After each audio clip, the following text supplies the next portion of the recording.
Hey, where we at? Looks comfy. We're at some house. Shit. Do you break in somebody's house? We had to for today's episode. That's what we had to do. But we're back at it, Los Chingones podcast, and today we got Gabe. How you been, man? I've been good, man. Just working. Got that W. He's 20-0, man. I want to congratulate you on that. Hey, we got it. Fucking tight. Oh no. There we go. There we go. Congratulate him real quick. Yeah.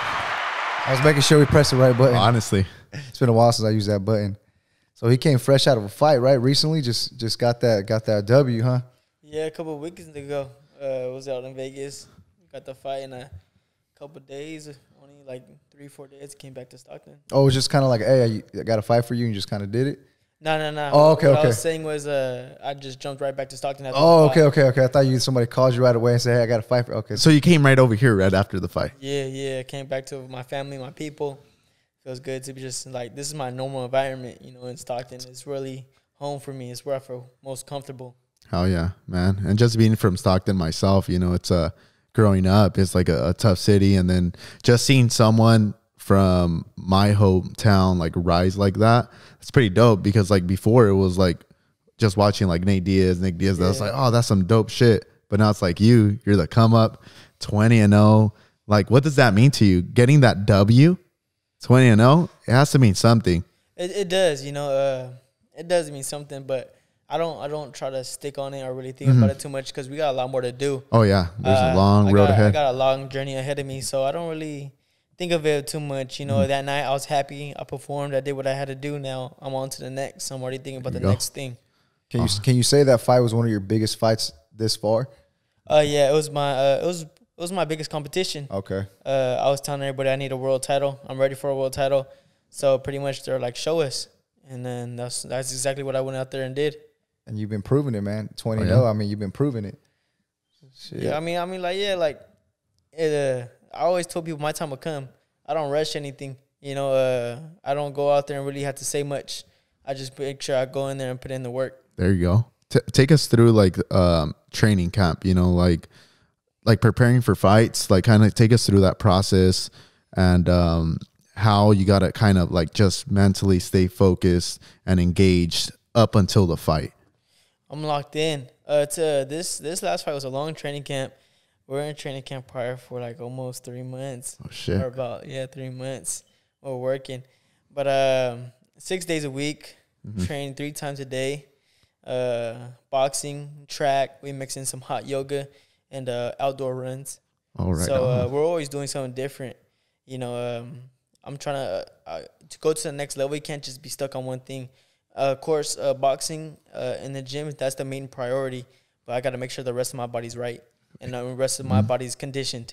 Not only like conditioned where I could go 10 rounds, but conditioned where the soreness, I got to beat the soreness because I fight 10 rounds, but I spar 12 to make sure that those 10 are nothing to me.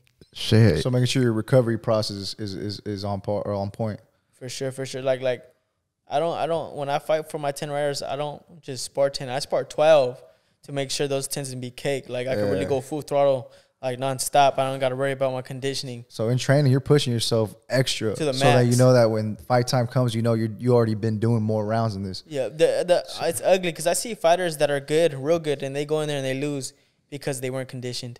That's the worst reason to lose is because you weren't ready, because you weren't conditioned. Yeah. And I say over and over, the only way you'll see me slip or fall or lose is just because I wasn't ready. Yeah. And so that's why I always make sure I'm ready. Your preparation. Hell man. yeah. Hey, big. speaking about like 12 rounds, I could barely last fucking 3. Hey, he was doing some mitt work with one of our trainers at our gym. That is tough. And, what did you guys do? Like one round? And you guys were like, well, I don't know. We're throwing some hits, but fuck. I mean, like it's different, because I played basketball, I did a little bit of boxing, but it's a different type of tiring. and that's what I tell people. Like we could train and do all types of training, high intensity, CrossFit style, whatever, and and be like, damn, I'm tired. But like when you do boxing, it's like, damn, I'm really tired. It's like different. So That's fucking, Takes a lot out of you, my guy. Yeah. Takes a lot out of you. So that's why when I started like doing a little bit of that, I kind of had learned a big respect for boxing. Because back then, like before I even put myself in like just messing around with mitts and getting that condition, we used to watch fights, and you'd be like, "Oh, stop hugging." You know that mentality. People that don't know, like, why they hugging? Those, you know what I'm saying? And then when, putazos, and then when you're actually like you put even hitting the bag, bro, you're like, if you do rounds, strategy bro, to everything. It's like a chess game, you know. Yeah, like I said, it's strategy to everything. Like, man, if you're just going in there trying to just balls to the wall, that's not a long career. Yeah. You know, you just trying to go shot for shot. You're not going to last very long in the game. You make a little good money for the time being, but that's not going to last you. You know what I mean? So I'm in here for the long haul. For a marathon. So that's why I got to make sure I hit and don't get hit. How old are you, bro? 20. She's 20 and 0. And he's 20. Damn. Yeah, I mean, I've always been the youngin', you know, no matter where I was. But I think that's what makes a lot of the people mad. They try not to give me the credit I am, that I deserve. Because you're young, yeah. Just because I'm young. That's why they don't look at me as they should. But my last fight put them on notice for sure. Oh, yeah, for sure, man. I mean, I think it's with anybody that does anything in any profession, when you're the younger. When you're the younger person, they look at you like, oh, what do you know? Yeah. We've been doing this for a while, but you know, as long as, like, say, you're probably, and that's what I was going to say, you're super, like, humble and you're super, like, level-headed and, like, I feel like you're super mature for your age, man. Like, what's kept you focused on, like, the goal? Shit, my life events. I know by tomorrow I could be gone. You know what I'm saying? You can fall off at any time in any type of way. So that's why I talk to people with respect. You know, you never know who you're talking to. And it don't really matter if they're not up there or much. You know, I was always learning and taught to talk to people with respect no matter who they are. And that's how I always come along. You know, I see people that are doing good, doing big things, and they kind of look down on people. But I know where I come from. I come from humble beginnings because back then I wasn't nothing. You know, I was just a kid in Stockton. And that's how I always look at myself. And that's what I tell the kids in Stockton. You know, I was just like you. I'm just a kid from Stockton. I ain't nothing different. I just grind and prayed. That's it. There you go. Good way to put it. Yeah, for sure, man. So take us a little bit back on, I know you said some life events. Like, let's go back into before you were the boxer you are now. How long have you been boxing for, man? I've been boxing for like 13 years, going on 14. Oh, so since you were like 7? Yeah. Okay, so pretty much that's all you remember. All your life is just boxing. Yeah, and before I even boxed, it was my brother that was boxing. Okay. He's the reason why I started boxing. Okay. I grew up watching him and my dad, before my brother boxed, he was right there at the big time Diego Corrales fights, at the Pacquiao fights, he was at all the fights, Oscar De La Hoya right there. So he's always been a fan. Okay. So boxing's always been around my life since I was born. Okay, and I know your dad's helps you obviously is your trainer. Right? And how's that process been? He's been your trainer all your life or just all my life? All my life. You know, I never had anybody else in my corner besides my father. That's awesome, bro. That's dope. Just having your dad there guiding you, like, I see it as a big advantage for me, you know what I'm saying, because nobody knows me like my father. So I see it as an advantage for sure. Hell yeah. Man, so going back again, you started at about 7 years old. You've been training. How's that process been, like, you know, going through from just, like you said, coming from nothing to, like, all of a sudden people are watching you. You're getting this, I would say, fame. You know, people know who you are. How is it performing back then to performing now, man? Like, preparation wise, you know, how do you stay focused under the lights? Because I mean, some people could crumble under the lights. You know what I'm saying? What's the different type of preparations? Especially that fight you had in Stockton where it was like sold out. Like, that was crazy. And I think like the only people that sold it out was like you and Vicente Fernandez. That's it. So how does that like goats right feel? There. You know, because that was a lot of people. That shit was wild. But what I tell people, like, when they ask me how I do with that pressure, my nerves and that, I already been here. I thought of this when I was a kid. I've been here already.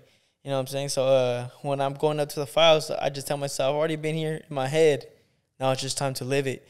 Like, I know where I'm going because I've been thinking about this since I was a kid. I never want to be anything else. I always want to be a fighter. Always want to be the best. So that's why I always say, like, I got a big advantage compared to anybody because I've been living this. I've been doing this. You may be like 10, 15 years older than me, but I've been living this. I really do this every single day of my life. I'm not sure if anybody else could say the same like that. Yeah. So going to the Stockton Arena, man, it was wild, but I just had to tell myself, I've been here before. I just got to live the moment. Yeah. I was made for this. This is my destiny, and I truly believe it.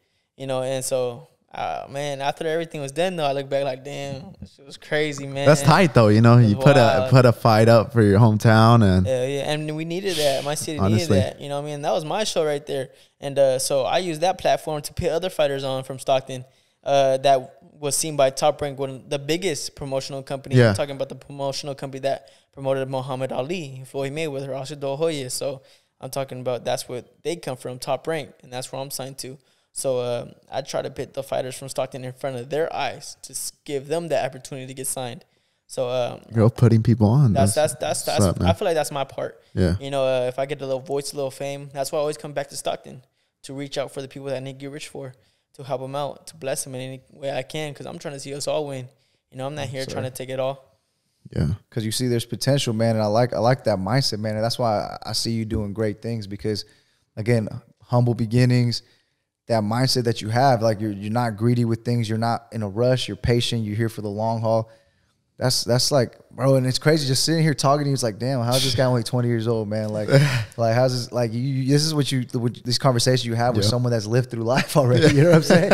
And you say you try to get this advice, and you're like, okay, you're making sense, but it's like, damn, this 20-year-old's giving you advice right now. You know what I'm saying? So those that are listening out there, man, these are some gems he's giving you guys. You know,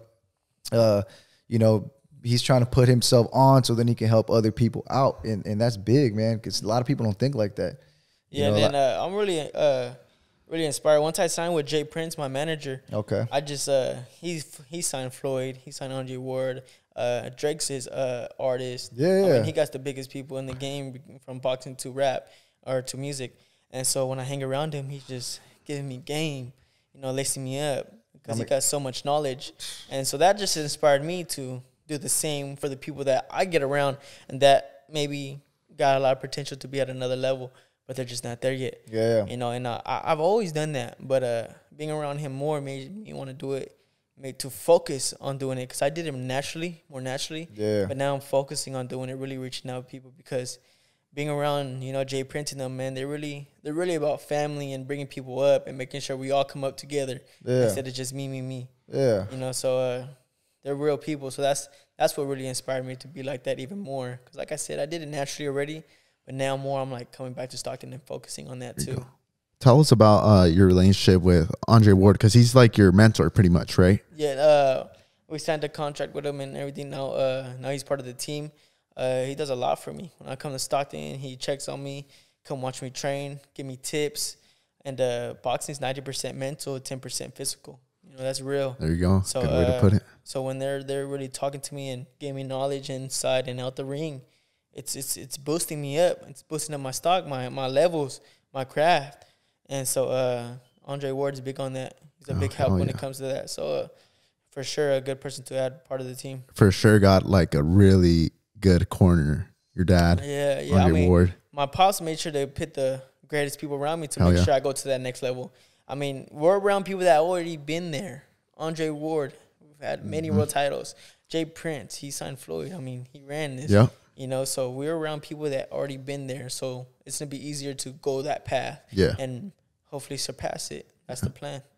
Tell us about your, who's your favorite fighter? And then tell us a little bit about your style of boxing. My favorite fighter is Roy Jones Jr. Oh, Roy Jones Jr. Growing up, man. A rapper? No, I'm just kidding. That song was hard. He did music too. Yeah, that's what music too. It was versatile. Oh, he's a beast, bro. Yeah, but I just liked how he was in the ring. He looked so comfortable. No matter what he was doing, it looked like he wanted to do that. Yeah. He planned that. He just looked comfortable in every like situation. Patience. Yeah. And so in my style, I feel like I'm more of a boxer, old school fighter though. Like I'll hit and not get hit, but I like to mix it in. I like to stay close. I like to keep the fight popping. You know, so I see myself as an old school fighter too. There you go. Shit. Damn, old school. Tell us about G Squad. It's G Squad. Tell us a little bit about that, man. Well, a lot of boxers are like Team Hernandez, Team Flores. You know, real simple and nothing wrong with that. But we like to be different and stand out. So me and my people, my team's G Squad. You know, whoever's in my corner, whoever's there to help, my day wins. You know, that's the team. That's G Squad. There you go. And that comes from obviously you guys' first name? Yeah. Well, because you and your dad have the same name, right? Yeah. I'm a junior. Okay. But it just went. It just flowed. Okay. I mean, it was just catchy. Yeah, G squad. Yeah, I mean, yeah. Especially coming from Stockton. Yeah. G squad. You know what I'm saying? The squad. The squad. Yeah, Got to pull sure. up. For sure, man. So tell us about preparing yourself for fights and then, you know, and being conditioned for that. I know you kind of talked a little bit about that, but are you one of those fighters that on like the time you don't have a fight, you kind of taper back a lot, or do you kind of try to stay consistently whenever whenever they call you, you want to be ready? Well, yeah, because I know I've met fighters that kind of like they train only when they're about to fight, and then they really don't train that much, and it's kind of like, what are you doing? It's man? not too good. That's not good. But, I'm always training, but when I got a fight coming, that's when the training camp. Yeah. There's a difference between training and training camp. Training camp comes, like I was saying, I was training like 3 times a week in the gym, watching tape. Like, I'm focused, I'm locked in, you know, all day. The fight is all on my mind. Yeah, because you got to prepare for that certain fighter. Yes. So you kind of, like I said, you watch tape, you got to see how that fighter moves, and you trying to see his weaknesses and where he's good at and where you can level up. And whole game plan. But when I'm not fighting, when I'm not getting ready for a fight, like right now, like I be running in the mornings, training midday. You know, sometimes, most of the times I'm doing 2 a days, but it's not too intense. Just making sure my body's still moving. I'm not sitting around, lounging around. You're maintaining your conditioning. You're maintaining your conditioning. You're maintaining your weight and staying focused.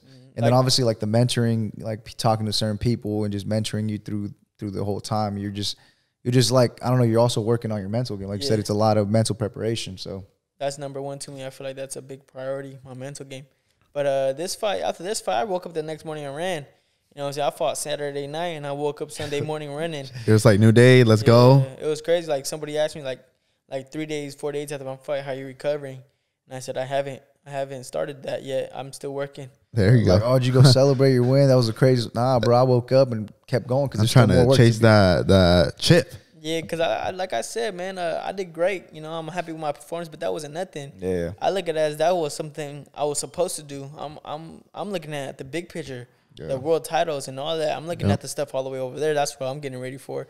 So I'm not gonna dwell and be all happy about one victory that I was supposed to win. Oh yeah. So because you know your path. I'm locked on. And the only one that's gonna mess that path, like you said, is yourself because you weren't prepared. Facts. So who's got that title right now that you would have to fight to get that title fight? Who is that? There's four world titles, and so I'm just trying to land one. After my fight, I let everybody know I wanted the winner of Jamal Herring and Carl Frampton. Okay. So we're gonna see when that fight takes place. It takes place later this month. See who wins. And hopefully, before the year ends, I could get the winner. Sheesh. Okay, so that's potentially what's coming up next, based off the winner. So when's your next fight coming up? Kind of have like an estimate? It's looking like June or July. Do you have an idea of who? Yeah, I was trying to fight some guy named Andrew Concio. I was supposed to fight him that fight I just fought. Oh, recently. He was supposed to be the fighter, but he pulled out the fight. I guess he had an injury or something. But we're trying to get him, man. He's being difficult right now, but we might just get him. It looks looking good, but who knows? Hey, tell us about the like face offs. I think that's pretty cool. And it's pretty intense. You know, you go up there, face off, like I don't know. I feel like I'll start cracking up there. Yeah, it's a whole different mood for me though. It's a whole different mind state because when I look at the other side and I see him, I feel like he's trying to take plate off my food. He's trying to take food off my plate. You gotta stand your ground. Yeah, he's trying to make my family go hungry. That's the way I look at it. If he wins, I don't eat.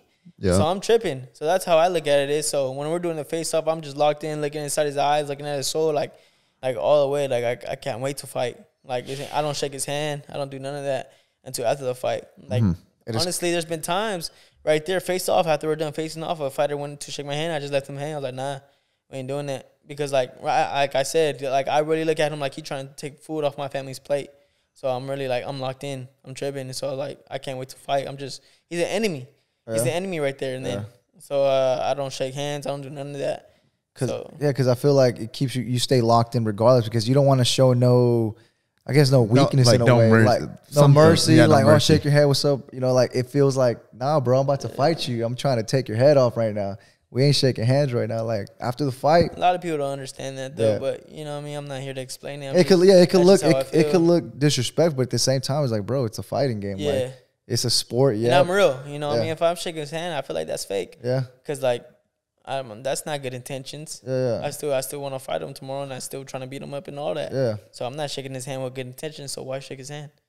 Yeah, hey, tell us about like I know you signed with Top Rank. Now, were there other like boxing promotional that wanted to reach out and try to sign you? It started off with Floyd trying to sign me. Oh shit! Floyd was trying to sign me. He was a great fighter. He did a lot of great things in boxing. But Mayweather Promotions. Yeah, but that's him as a fighter. Him as a promoter. I was more interested in Top Rank by far. So was that your goal? Like as you were building yourself up to get signed by Top Rank, that was your ultimate goal at the beginning. Yeah, but my goal was to go to the Olympics first. Yeah, I was 16. I wasn't thinking about going pro. This deal just came to me like talking about Floyd. Oh, all right, we'll hear what you got to say. You know what I mean? We're always open to everything. We're not closed minded at anything. You got an opportunity, let's hear it. You know what I mean? It's not a guarantee yes, but I'll let you know if you give it to me in pops. What we thinking? So Floyd had his people come down, wanted us to fly to Vegas and everything, but it didn't go that far. We kind of shut it down quick. Good people though. But and then Top Rank came with us with the help of Rick Morrigan, and we started talking numbers, we started talking deals, we started talking fights and all that, and it sounded good. And it was kind of a trip though, because I was like, I'm 16, man. I can't even go to the Olympics until I'm 20. So I was like, man, this came a lot sooner than I thought. But we've been ready because we've been having a pro style ever since I was a kid. We didn't fight amateurs. Like, we fought in the amateurs, but we were looking like pros. So we always thought of the future, the big picture. So when the deal came, we're ready. We started talking, and then we negotiated, and we came to make a deal. And then we flew to Vegas to Top Rank to sign. But when we went to sign, it was another 3 hours of negotiations. We almost didn't sign with Top Rank, but we made it happen. There you go. We came to a deal and to an agreement, and we made it happen. And it was a good move. I don't regret it at all. I'm happy with that we did that.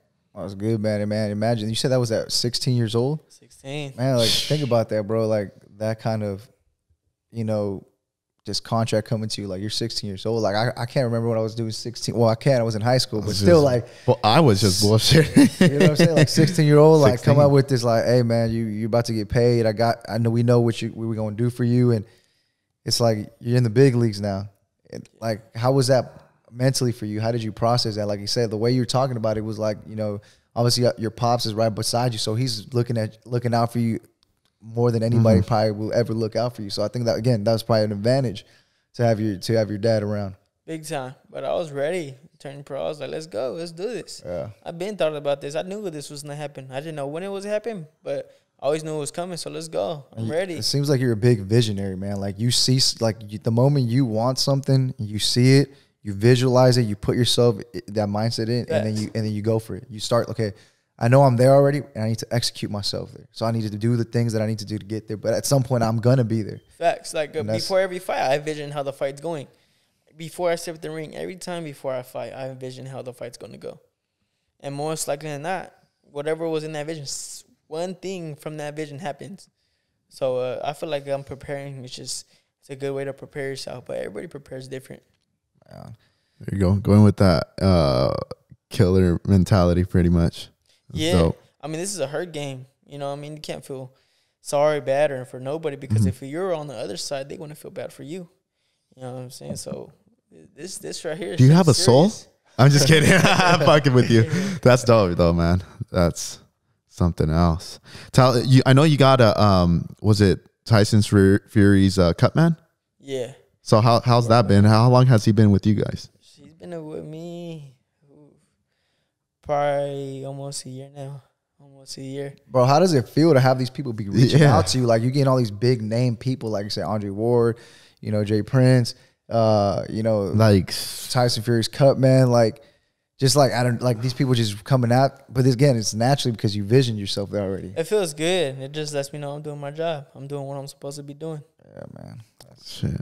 And like I said, these people around, like, big celebrities, people look up to, like, see, like, Drake and all these people. It's like, damn, like, I'm here because I'm supposed to be here, and that's crazy, man. That's hopefully this next fight there's some, like, more of a crowd. There is. That was the last bubble they said. They said the last bubble. That was the last bubble. I mean, I've been seeing, like, it was in Texas. There was a lot of people there watching. I think it was Texas. I don't know if it was like one of the fights Canelo had, but there was like crowds of people. Oh yeah, like, the last fight. I was like, bro, this whole stadium was like sold out. People were just wearing masks, and I'm like, man, at this point, like, I don't get it. Like, that's tight though, you know. Yeah. Are you excited for the crowd to get packed again, or what? Sure, man. Sheesh, the energy. How does it feel? Like, because obviously, like the fights have been like very, small crowds or whatever it is. But how does it feel compared to fighting in a bigger arena? It's totally different. Like I said, though, it don't affect my performance at all. Yeah. But it is a little weird. I remember my first fight in the bubble, I dropped the fighter, and it was dead silent, kind of like whoa. You're like, yeah. Me out. Yeah, type, yeah, for sure. Like, that's how I felt because, I'm used to fighting around the big crowds and stuff, like thousands of people, hella loud. So when I drop somebody, you hear everybody going crazy and stuff. So when I dropped him and I didn't hear nothing, that's when it hit me like, whoa, that's kind of weird. Yeah. All you hear is the punches, that's for sure. Yeah, a little louder, huh? Echoing. You for sure. You hear the impact.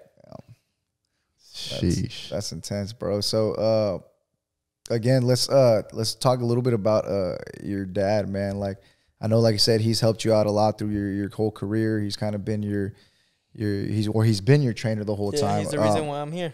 Yeah, man. Like, obviously, what's your dad's background from training? Because obviously there's always a background for like, every trainer they fought before, whatever it is. Like, was your dad boxer back then too? Did he box a little bit? Yeah, Pops boxed a little bit, but he was in the streets and all that. He got a little trouble. Pops served a little bit of time here and there. He did a couple years, so it was tough for him to stay in the boxing game. Yeah. Future Pops just became more of a fan. And he trained my brother, and ever since he trained my brother, that was a wrap. Okay, he just started learning, and he's like, because obviously, well, he watched a lot of tape. Yeah, that's what I'm saying. Pops was a fan. Pops watched all the fights. He talked to a lot of people, a lot of boxing trainers. He got a lot of game from a lot of people, and he just made up his own style. Like I said, Pops wasn't closed-minded. Pops open-minded. He was always trying to learn. That's where I'm at today, because he was always learning. He was always learning, never satisfied. Yeah, never stay closed-minded. Don't say that your style is the best way. Like, always stay open-minded to learning from everybody and taking the good of each person. Facts. Mm-hmm. There's all kinds of different ways to win. You just got to figure out all of them. Yeah. Tell us about, like, what do you plan on doing differently this training camp than what you did before you had that last fight? Yeah, so we watched my fight, and there's little mistakes that we always see. Mm-hmm. After my fight, we always watch it, and we look for the mistakes. We don't really look for what I did good, because like I said, we already do that good, so we're looking at what we could improve on. So coming to this training camp, being more active, I was real comfortable in there. I took my time. I had him out in 6 rounds, but I could have took him out in 4, I feel. I was just on chill mode too much. He didn't really have really much for me. He was a great veteran, great fighter. I mean, he only been stopped one time. Yeah, I think you're the only one that stopped him, I believe. He only been stopped one time before me. Okay. But I was the quickest to stop him. Oh, snap. I was the quickest. He fought Ryan Garcia, Jojo Diaz. He fought Oscar Valdez. He fought big names. And I was the fastest to stop him. And me and Oscar were the only ones to stop him. And so with that being said, he was a great fighter, but I feel like I could have got him out of there sooner if I would just push the issue more, because I don't think he had too much for me. Mm-hmm. Within the first 3 rounds was like just me, like just right there. I felt like I was too relaxed. It was like almost like I was on chill mode. Is it that first round that you're always kind of trying to get a feel? Yeah, the first round's more like trying to get a feel, trying to get comfortable, try to read him, see how fast he is, feel his power. See where his power's at. You're just trying to kind of calculate everything he's doing. Mm-hmm. Interesting. So, I mean, obviously, there's been a lot of YouTubers fighting.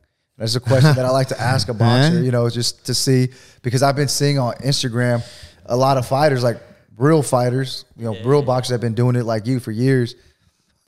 I've seen people like, man, like how they making money doing through boxing, and it's kind of messing up the boxing. What are your thoughts on it, man? If you want to even bring that up. What I say is, boxing is a business. Yeah. You know what I'm saying? You could be a great fighter, but if you can't sell a ticket, ain't nobody gonna know who you are. You're not gonna make no money if you can't sell a ticket. So with that being said, these YouTubers, they got big names. Yep. Excuse me. They got big names and everything, so they're gonna be able to sell tickets and make that money. Yeah. So I mean, it's a business, man. I'm not mad at it. A lot of people are mad at it, though. A lot of fighters that I know of are mad at it, but I'm not mad at it. They're making their money. You know what I'm saying? They're doing what they're doing. They actually open doors. As I say, they're open. Check this out. These people they're fighting on Triller. Is it called Triller? It's Triller. Okay, they're fighting on Triller, right? Mm-hmm. And how many fights did Triller have on? I think they had like 2 or 3. 2 or 3. And look at that opened doors, and now Teofimo's fighting on Triller. You know, he's a fighter. You probably don't really know of him if you don't follow boxing, but he's actually an undisputed champ. He just had won that big fight against Lomachenko. Yeah. So they opened doors for him. Well, that's what I saw. That maybe, I seen he was mad about it. Maybe those YouTubers would never even done that. He wouldn't know to go to Triller, or No that would have never opportunities. happened. You know what I'm saying? So they kind of opened doors for that to happen. Now he's getting paid big bread for that fight. Hey. He's coming up. So that's what I'm saying. They probably could possibly be opening doors for fighters. You know what I'm saying? Because before that, Triller wasn't really doing anything. What was Triller? Were they doing boxing? I never heard of him doing boxing. Yeah, because I could be wrong. This is just me of what have I heard or what have I known. I never heard of them doing boxing besides that Roy Jones fight. Yeah, and the Mike Tyson one. And I think probably one more. Did you watch that fight? I did. Like I said Roy Jones. My Oh, favorite. Yeah. I was gonna ask about that. What Do you think about that fight? It was cool, man. You know what I'm saying? Obviously, they're not in their prime, but I mean, Mike Tyson looked like a. Hey, Mike Tyson still looked like an animal, man. He was throwing rocks, man. But my manager Jay Prince was trying to get that fight going years ago. Roy Jones and Mike Tyson. Yeah. I mean, if he pits all kinds of game, like he talks about how he almost it was that close for that fight to happen. Roy Jones and Mike Tyson almost fought like in their prime. In their prime, imagine because in their prime. Roy Jones was the world champion in the heavyweights. He won a world title in the heavyweights, but he went to go on and have a rematch with another fighter, and it messed up, and they didn't get to do it. But if you look it up, let me put it up right here. I got it right here. He talks about all that. Like I said, I'm big on training my brain more than anything. It's called The Art and Science of Respect. That's my manager's book, Jay Prince. He talks about all that, the music, the boxing, coming up from the ground. You know, because people that are successful, people from the outside just see this. Yep. Yeah. But really, it's like this above the road. Mm-hmm. There's obstacles you got to go through. Good way He to talks put it. about the obstacles you had to go through. That the times where it makes you or breaks you, where like you could have just gave it all up, but you decided to keep on pushing it. Boom, blew. Like this stuff don't happen overnight, my guy. You know what I'm saying? Like where I'm at, it took how long? It took me 13 years. Mm-hmm. It took me a long time. You just gotta stay focused on the big picture. Nothing happens overnight. Everything good is gonna be something you're gonna have to sacrifice for. You know, give it your all. That's why I tell people, man. If you're looking for, you're saying it's hard or something like that, cool. If it's hard, that's good. That means you get a good reward from it. Because nothing comes good from easy. You know, I mean, we're going to get from easy. Not too much, but if you work for something and you really put your all into it, you probably get a good reward for it. You probably get a pretty penny. You know what I'm saying? So I feel like a lot of people don't always push themselves to their talents. And I always try to give people that extra push when I can. There you go. Hey, but for sure, you check out that book. What's that book called, man? Because I was gonna ask you right now. Like I like to every time. You just put us on game right now, pretty much. Yeah, The Art of Science of Respect. The art. And I'm looking at it one more time. Yeah, The Art of Science. It's on Apple Music. You can get it. It's in his voice and everything. It's crazy. Art and Science. Okay. Hey, have you got to meet Roy Jones? Yeah, I met him a couple of times. Tell us about that. It was crazy, man. The first time I met him, I fought on his card, on his promotional card. Man, it was just like, I don't really get starstruck, but that was like one of the only times I was starstruck. You're like, oh, shit. Damn. It was wild. It was a great experience for me, for sure. And I talked to him, told him because our thing is called Los Cabos Boxing Academy. Mm-hmm. And we had a rooster on our trunks. And that same rooster we took from Roy, because his family, they're like country. Yeah, I seen actually. They're country. They fought roosters and all that. Yeah. So we pretty much stole his patch and put it on my trunks when I was a kid. And I showed him pictures, and he was tripping out like, oh, damn, all right. That's tight. Yeah, I seen actually on YouTube when he was preparing for the fight. He had like a ranch and stuff, like chicken. Yeah, country. Yeah, they fought roosters and all that. So that was, you reminded me, Los Gallos, right? That was your guys' gym, and it's still that gym? It's still called Los Cabos Boxing Academy. Los Gallos, okay. And that's come from like, well, we're tough, man. Like, we're ready to prepare to die in the ring. You're not going to just come over here and lay us down like that. Like, we're going to fight for everything we got. Like, you see the rooster, how they go at it? Yeah. You know what I mean? They don't get bleeding and they throw them out. They died to lose. You know what I'm saying? So that shows you what type of people we are, what we stand for. Shit. Damn. It was clean, though. We had a whole ring, and on the bottom it said El Palenque. I remember seeing that, yeah. I think I went there one time, man. one time, I don't know if you were there, but I remember I went with Felipe Martinez. Like, Okay. I don't know who we took. That was the gym off of Waterloo. Yeah, 99. I remember going in there, and I remember people talking about that, and that's when I kind of started hearing about you. And man, it's crazy seeing your come up, bro. Like I said, you're super humble, and like I said, you can see why you're getting where you're at. You know, and again, you're taking all this knowledge from these big mentors, man, and you're learning how to, you know, you're learning from the best. Just the group you're surrounded with is just like. Do you think, and obviously I believe that, but do you believe that the group around you is what's helping you keep elevating yourself? Facts. Whoever said they got somewhere by themselves, yep. You hear that? You hear that? Hey, you know, whatever somebody succeeds or get to the highest point, somebody helped them along the way. You know what I'm saying? Nobody gets anywhere by themselves. That's a lie. And Pops set all this up. You know, Pops put the people that needed to be on my side. You know, Pops did all of this. So, you know, Pops is always working. You know what I'm saying? Pops is always brainstorming and all that. Pops is for sure the hardest worker on our team. And Pops motivates me at times. Oh, that's, like I said, that's crazy, man. You and your dad, that relationship, that whole come up, like. We're on the same page, man. We're both trying to win. Yeah. We're both trying to eat. And as long as we're on that same hype, there's no stopping us. There you go. Hey, what I know you took us through like your training. What time do you like to train throughout the day? Like, are you more in the morning? Well, it's whenever I could get it in. Whenever you could get it in. I was saying, I train 3 times a day. I wake up at 8 in the morning. 8 a.m.? 8 in the morning. I try to have like a little fruit, little apple or something before the gym. I train at 10. And after 10, Pops cooks. And after he cooks, I get out the gym about 11:30, 12-ish. And I get home about 1:30.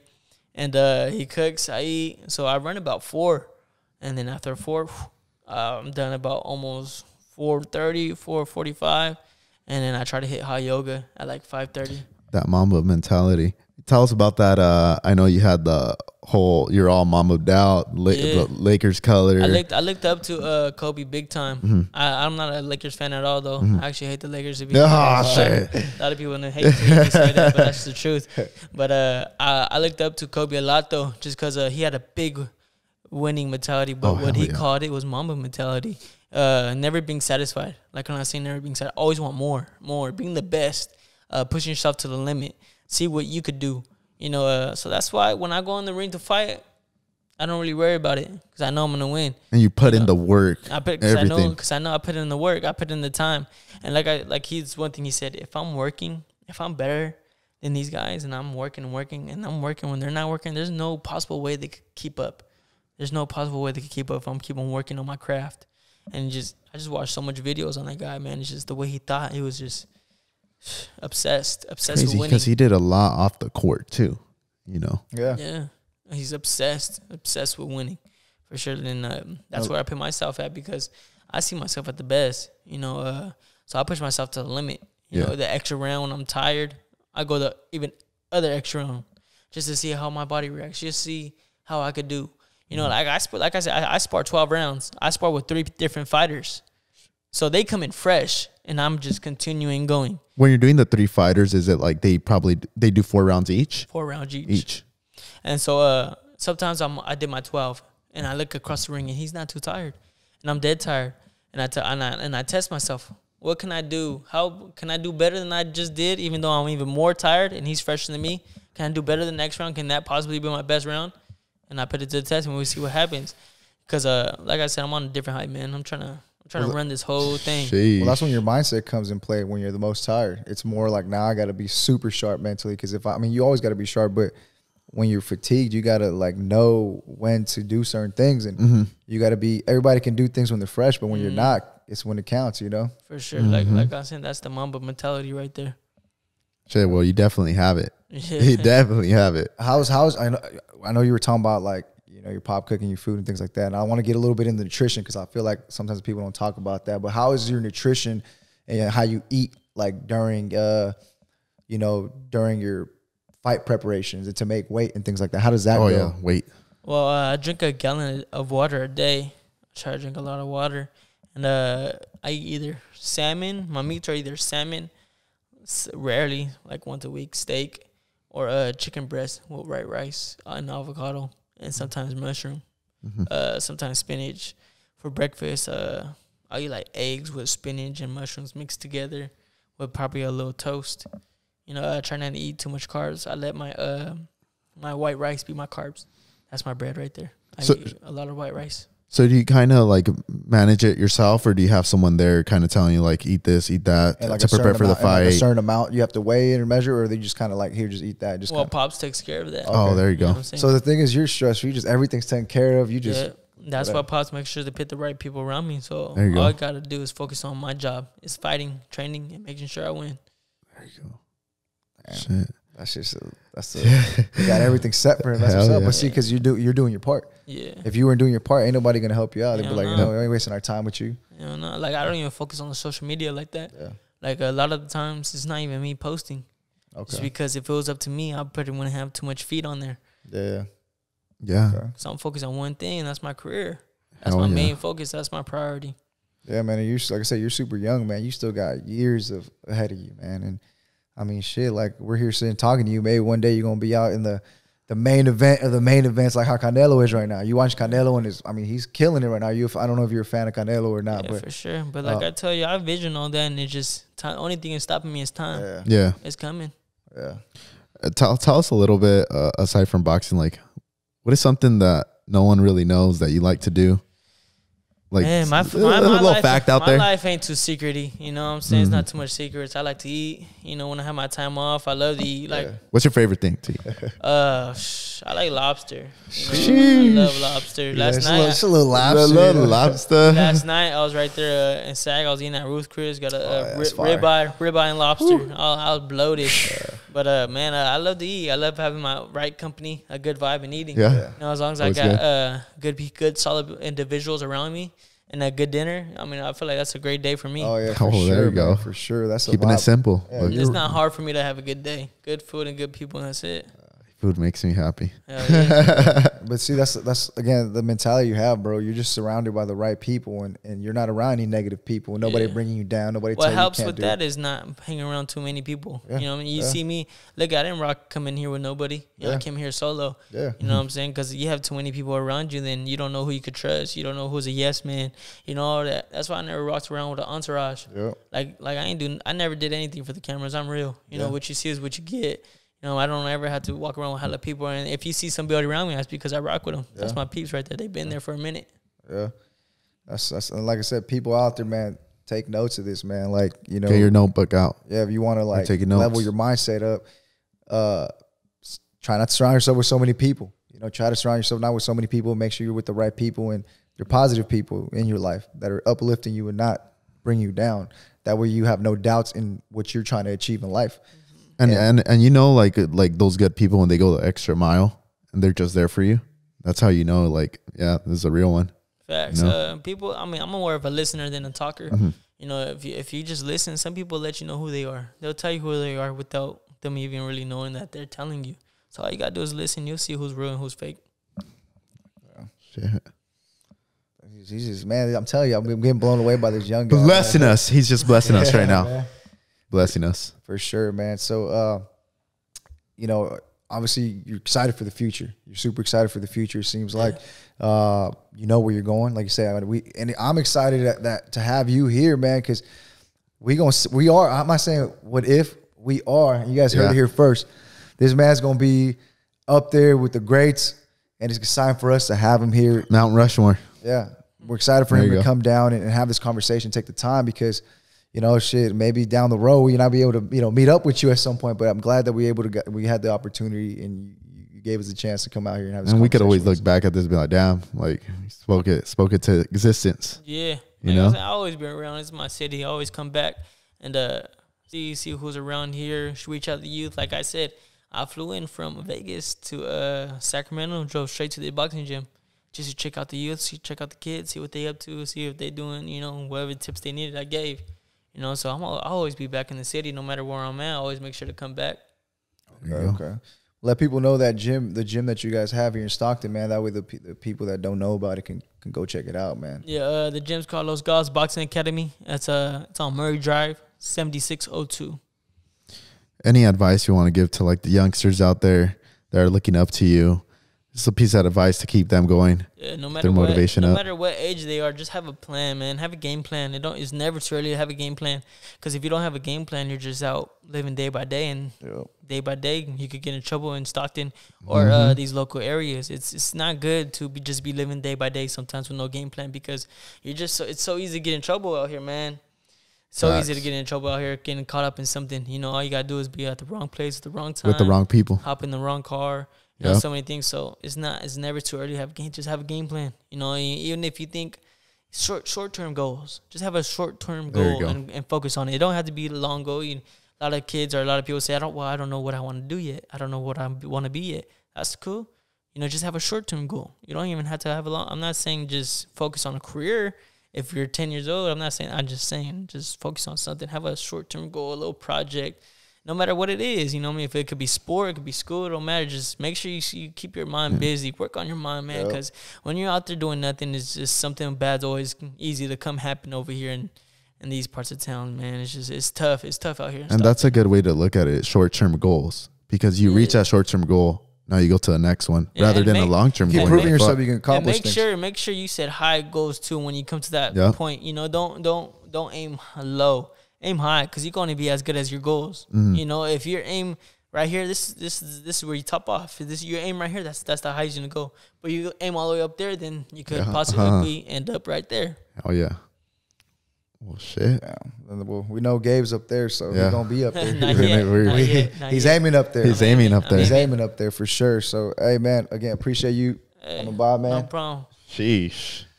Taking the time, and that's another episode of Los Chingones podcast. How can people find you on IG? I know you say you're not big on social media and stuff like that, but you do have one, I believe so. Yeah, I'll be on there. I'll be posting on my story. I try to interact, you know, my fans interact with me, DM me. I always just make sure to respond, you know, but you can find me on Instagram and Twitter at G_squad_nation, and on Facebook, Gabriel Flores.